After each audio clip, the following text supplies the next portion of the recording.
Everyone, so how are you all. I hope आप सब बहुत अच्छे हो और आप बहुत अच्छे से अपना ध्यान रख रहे हो। And once again welcome to my channel which is let's English it, and this is me Neha. So हमारा जो लास्ट सेशन था, अगर आपको याद है, डेट वाज रिलेटिंग टेंसेस। उसमें हमने कुछ 2 टेंसेस डिस्कस किए थे, राइट। अब आज का जो हमारा सेशन है उसमें हम बेसिकली एक अलग सा ही टॉपिक डिस्कस करेंगे।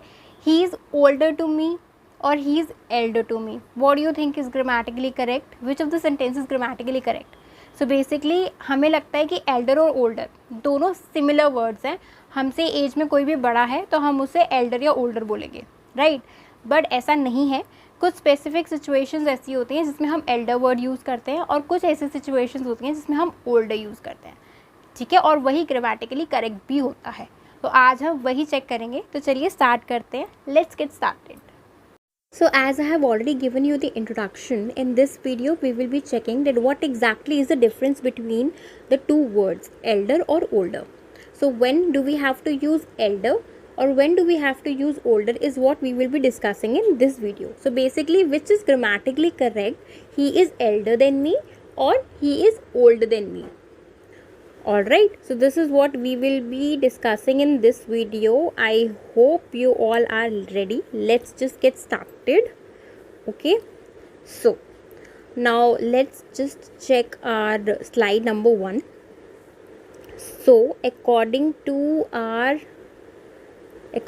our slide number 1, elder is used.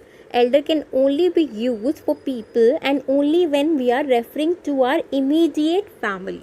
तो एल्डर आप वहाँ यूज़ करते हो जहाँ पे पहली बात आप पीपल के बारे में बात कर रहे हो। मतलब जहाँ भी आप सिर्फ लोगों के बारे में बात कर रहे हो, आप वहाँ पे एल्डर यूज़ करोगे, ठीक है। Plus only when you are referring to the people who are your immediate family members, ठीक है। तो अगर मैं अपने इमीडिएट फैमिली मेम्बर की बात कर रही हूँ तो मैं एल्डर यूज़ करूँगी, ठीक है। Immediate family member, what does that means? मतलब समबडी जिस सेम पेरेंट का होना is your immediate family member. जैसे कि मेरा सिबलिंग, ठीक है, मेरा रियल ब्रदर, मेरी रियल सिस्टर हो गई, they are my immediate family members. मेरा मदर, मेरे फादर, मेरा सिबलिंग, ठीक है, मेरी sibling, they are my immediate family member. So cousins आपके इमीडिएट फैमिली मेम्बर में नहीं आते, बिकॉज आपका कज़न आप किसी और पेरेंट का है, ठीक है। आपके और उसके पेरेंट्स सेम नहीं होते, ठीक है। तो cousin is not considered as a immediate family member. I hope it is clear. Now let's check the option number 2, that is your pointer number 2। You cannot use elder with then. तो then के साथ आप Elder use नहीं करोगे। मतलब जहाँ पे भी देन वर्ड आ रहा है, राइट, वहाँ पे आप एल्डर वर्ड यूज़ नहीं करोगे, आप नहीं यूज़ कर सकते। So when you are actually what does it mean? When you are comparing the age of two peoples, you cannot use the elder word. It will always be older. Got it? Next pointer, for example, this is my sister Betty. She is older than me and not elder. तो वो बोल रहा है statement में कि ये मेरी sister है जिसका नाम बेटी है and she is older than me. वो मुझसे एज में बड़ी है, उम्र में बड़ी है। दो both elder and older means age में बड़ा होना, बट कुछ सिचुएशंस ऐसी होती हैं जहाँ पे आप एल्डर यूज़ करते हो और कुछ सिचुएशंस ऐसी होती हैं जहाँ पे आप ओल्डर यूज़ करते हो। तो जिस भी सेंटेंस में आप देख रहे हो कि देन वर्ड आ गया, आप वहाँ पे एल्डर यूज़ नहीं करोगे। I hope it is clear, right. Now let's check the pointer number 4। We do not use elder after get और ग्रो। जहाँ पे भी गेट आ गया, ग्रो आ गया, आप वहाँ पे एल्डर वर्ड यूज़ नहीं कर सकते। If you are using it, then that is your grammatical incorrect sentence. Okay. For example, you will understand when you get grow older. तुम समझोगे जब तुम बड़े होगे। यूजुअली हमारे पेरेंट्स जब भी हम कोई गलती करते हैं हमें ये टोंट ज़रूर मारते हैं, तुम्हें तब पता चलेगा बेटा जब तुम बड़े होगे, ठीक है। सो यहाँ पे भी आपका सिंस यहाँ पे गेट और ग्रो दोनों आ रहा है, तो आपका यहाँ पे ओल्डर आया है, एल्डर नहीं आया। सो आई होप कि एल्डर के 4 पॉइंटर्स एट द मोस्ट हमने चेक किए हैं, आपको वो याद रहेंगे। सबसे पहला, Elder is use only for people and कौन से लोग? आपके इमीडिएट फैमिली मेम्बर, ठीक है, जो आपसे ब्लड से कनेक्टेड है। आपका रियल सिबलिंग हो गया, आपका सिबलिंग, आपका रियल ब्रदर, रियल सिस्टर, आपके parents, they are your immediate family members, ठीक है। नेक्स्ट एल्डर वहाँ कभी नहीं आएगा जहाँ पे देन वर्ड आ रहा है, जहाँ पे गेट आ रहा है, जहाँ पे ग्रो आ रहा है, ठीक है। This is what we have discuss till now, okay.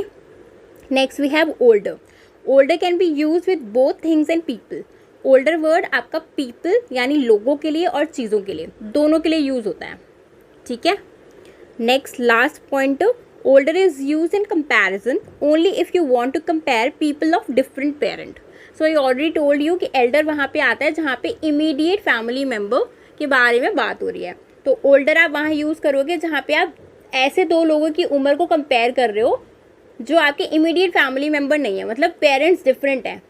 Might भी हो सकता है कि मैं अपनी एज अपने फ्रेंड से कंपेयर कर रही हूँ, ऑब्वियसली मेरे पेरेंट्स और मेरे फ्रेंड के पेरेंट्स सेम नहीं हो सकते। या हो सकता है कि मैं अपनी एज अपने कज़न से कंपेयर कर रही हूँ, मेरे कज़न और मेरे पेरेंट्स भी सेम नहीं है, ठीक है। तो ऐसा कोई भी इंसान जिसके साथ आप अपनी एज कंपेयर कर रहे हो या किसी की एज किसी के साथ कंपेयर कर रहे हो जिनके पेरेंट्स दोनों अलग हैं, आपको सेंटेंस में समझ आ रहा है सुन के ही, आप वहाँ पे ओल्डर यूज़ करोगे, एल्डर यूज़ नहीं करोगे। I hope it is clear. Older इन लोगों के लिए और चीज़ों के लिए, दोनों के लिए यूज़ होता है। प्लस आप वहाँ पे यूज़ करोगे कंपैरिजन के लिए जहाँ पे आप डिफरेंट पेरेंट्स के चिल्ड्रन के बारे में बात कर रहे हो, ठीक है। I hope first slide is very much clear to you all, right. Let's move to the slide number 2। अब जितना भी हमने पढ़ा है उसके बेसिस पे हम अपनी नॉलेज टेस्ट करेंगे, बिना उसके तो पता नहीं चलेगा कि हमें क्या समझ आया, क्या पल्ले पढ़ा, क्या नहीं पढ़ा। सो बेसिकली क्लैरिटी मिलेगी आपको इन सेंटेंसेस को चेक करके, ठीक है। पहला सेंटेंस है he is my older brother. So what do you think, this sentence is correct और incorrect? This sentence is incorrect. Why? Because आप अपने ब्रदर की बात कर रहे हो। ब्रदर मतलब आपका इमीडिएट फैमिली मेम्बर, ठीक है। आपके इमीडिएट फैमिली मेम्बर के लिए आप वर्ड यूज़ करते हो elder. So it technically it should be he is my elder brother, ठीक है। नेक्स्ट सेंटेंस देखो, I am the oldest child in my family. What do you think, this sentence is correct और incorrect? This sentence is also incorrect. Y?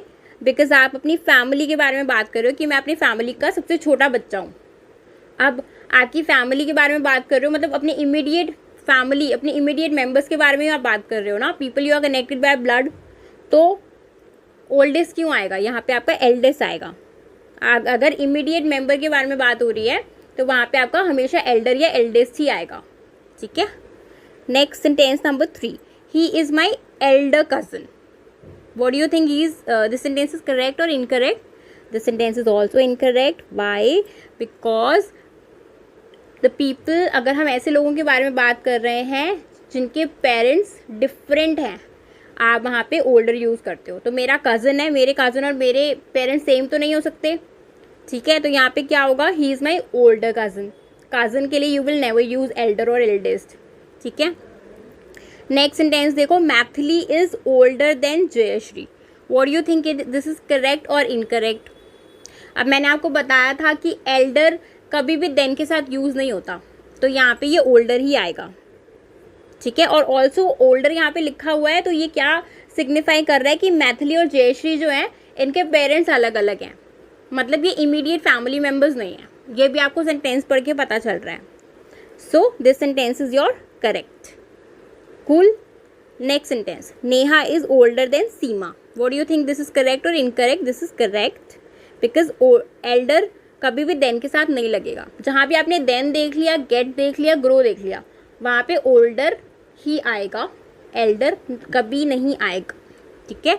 And also this sentence is telling you कि नेहा और सीमा जो हैं they are not immediate family members, मतलब they are children of different parents, from different parents, ठीक है। Next sentence, this is the eldest building in town और in the town. Now what do you think, this sentence is correct or incorrect? This is incorrect. Why? Because elder, eldest आप तब use करते हो when you're talking about people, when you're talking about things, वहाँ पे आपका older या oldest ही आएगा। So since you are talking about a building which is a thing, चीज़ है वो एक, तो यहाँ पे आएगा this is the oldest building in town. I hope it is clear. So last sentence for the day. It's Catherine's 88th birthday on Thursday and she is now the oldest member of the family. What do you think? This sentence is correct or incorrect? This sentence is incorrect. Why? Because यहाँ पे लिखा है she is now the oldest member of the family. Since you are talking about the age of a person who is a part of your family, means you are talking about your immediate family member. So you cannot use oldest here. It will be eldest. So it's Catherine's 80th birthday on Thursday and she is now the eldest member of the family. I hope all the sentences are clear to you. Right? Now let's move to the slide number 3. So according to our slide number 3, कुछ और pointers हैं जिसमें हम check करेंगे elder और older का difference. So elder is used when we want to show respect for a person's achievement or position. तो आप एल्डर वहाँ यूज़ करते हो जहाँ पे आप बेसिकली किसी इंसान के अचीवमेंट और पोजीशन के बारे में बात करना चाहते हो. ठीक है. Also a person relatively old as. ठीक है. एक पर्सन की काफ़ी ज़्यादा बड़ी उम्र के बारे में उसको रिस्पेक्ट देने के लिए भी आप कभी कभी एल्डर यूज़ करते हो. जैसे कि examples, for example he is an elder member of the supreme court. अब यहाँ पे आपने एल्डर क्यों यूज़ किया है? क्योंकि सुप्रीम कोर्ट में उसकी पोजीशन के बारे में आप बात कर रहे हो कि सुप्रीम कोर्ट में जो है, सुप्रीम कोर्ट का सबसे बड़ा मेंबर है वो. ठीक है. एज में इंसान जो सबसे बड़ा है, तो काइंड ऑफ एक रिस्पेक्ट देने के लिए you have use it here. So कहीं पे भी आप किसी के अचीवमेंट, किसी की पोजीशन या किसी की बहुत ज़्यादा बड़ी उम्र के बारे में बात करना चाह रहे हो, रिस्पेक्ट देने के तौर पे आप वहाँ पे एल्डर यूज़ कर सकते हो. जैसे कि we should respect and help an elderly person. अब यहाँ पे भी एल्डरली आ रहा है to basically to tell about a person relatively old age. किसी की काफ़ी ज़्यादा बड़ी उम्र के बारे में बता रहे हो आप, तो इसलिए यहाँ पे आपने एल्डरली यूज़ किया है. ठीक है. तो ये 2 चीज़ें और हैं जिसमें हम एल्डर यूज़ करते हैं, जो आपको याद रखना है. ठीक है. Next older. Older is use when we want to compare the absolute age that is along with or number in years, be it immediate family or others. अब अगर आपको याद है, मैंने आपको सेकेंड स्लाइड में बताया था कि अगर आपको किसी की एज कंपेयर करनी है, ठीक है, तो आप ओल्डर तब यूज़ करोगे जब आप अपने इमीडिएट फैमिली मेम्बर के बारे में बात नहीं कर रहे. मतलब चिल्ड्रन फ्रॉम डिफरेंट पेरेंट के बारे में आप बात कर रहे हो, तब आप ओल्डर यूज़ करोगे. बट एक्चुअली में अगर आपको सेंटेंस के अंदर एक एब्सोल्यूट एज दे रखी है, मतलब एज दे रखी है नंबर, ये जैसे कि मैं कह रही हूँ कि ये मुझसे 2 साल बड़ी है, मैं इससे 2 साल छोटी हूँ. ठीक है. या मैं एग्जैक्ट किसी की एज बता रही हूँ, तो वहाँ पे आप ओल्डर यूज़ करोगे. बी इट वो आपका इमीडिएट फैमिली मेम्बर है, बी इट वो आपका ऐसा इंसान है जिसके पेरेंट्स और आपके पेरेंट्स सेम नहीं हैं. जैसे कि example, I am 2 years older then my younger brother. ठीक है. मैं अपने यंगर ब्रदर से 2 साल बड़ी हूँ. अब 2 यहाँ पे मैं बात तो ब्रदर के बारे में कर रही हूँ, मतलब मेरा सिबलिंग, मेरा इमीडिएट फैमिली मेम्बर. लेकिन यहाँ पे सिंस 2 years लिखा है ना, जब मैंने एग्जैक्ट नंबर बता दिया आपको कि मैं इससे 2 साल बड़ी हूँ, ठीक है, तो वहाँ पे आपका ओल्डर ही आएगा. जैसे नेक्स्ट सेंटेंस देखो, John's father is 26 years older than John. अब यहाँ पे भी इमीडिएट फैमिली मेम्बर ही है. जॉन और जॉन के पापा की एज कंपेयर कर रहे हो आप, तो जॉन के जो फादर हैं वो जॉन से 26 साल उम्र में बड़े हैं. बट ऑल्सो जहाँ पे एक एग्जैक्ट एज का नंबर आ गया, आप वहाँ पे भी देख करके बिना सोचे समझे ओल्डर यूज़ करोगे, ना कि एल्डर. ठीक है. So I hope this is clear. Elder और ओल्डर का डिफरेंस आपको अच्छे से समझ आया होगा. यूजुअली हम लोगों को नहीं, किसी को भी नहीं लगता कि एल्डर और ओल्डर में कोई डिफरेंस होता है, क्योंकि दोनों का एग्जैक्टली सेम ही तरह का मीनिंग होता है. बट वो सेंटेंस एक्चुअली में ग्रामेटिकली गलत हो जाता है जब हम उस सेंटेंस को फ्रेम करते हैं. So I hope you found this session helpful and I would like to thank you so much for checking the session, and I hope you found it useful. And please, if you like the session, then don't forget to hit the like button and do share your feedback using the comment section. And if you still haven't subscribed our channel Let's English It, then please, it's a request, so kindly subscribe it. You can also hit the notification bell icon so that whenever I add a new video, you will get a notification for the same. So lastly, thank you so much for your time everyone. Take care.